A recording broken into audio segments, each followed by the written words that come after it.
மாட்டிக்கிட்டா. வேலைக்கு beauty parlour போறான்னு நினைச்சுக்கிட்டு கன்னியாகுமரி போறா.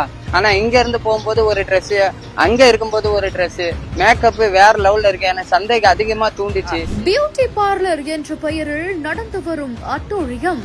பியூட்டி பார்லர் தான் நடத்துறீங்க, பியூட்டி பார்லர் தானே நடத்துறீங்க. ஆபீஸ்ல எனக்கு என் பொண்டாட்டி செல்லு இருக்குல்ல, உங்க போன் எதுக்கு என் பொண்டாட்டி எப்படி எடுத்துட்டு வருவா?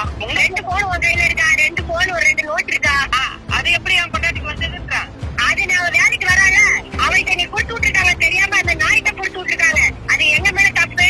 அதுக்கப்புறம் என் பொண்டாட்டி அவ்வளவு நாளா நான் கெஞ்சி கூத்தாடி என் கூட சேர மாட்டேன்னவ, அந்த போனை மட்டும் கொடுத்தா நான் சேர்றேன், என்ன வேணா பண்றேன், உன் காலில் விழுவுறேன், அந்த போனை கொடுன்னு. அந்த போன்ல எனக்கு இவ்வளவு பெரிய ரிஷ்யூ இருக்குன்னு எனக்கு தெரியாது. சின்ன வயசு பெண்கள் ஏகப்பட்ட பேர் அந்த போட்டால இருக்கு. 20-22 வயசு தான் இருக்கும். 1 மணி நேரத்துக்கு இவ்வளவு அமௌண்ட்னு சொல்லி கட் பண்றது ஜென்ஸ் நம்பர் தான் இருக்கு.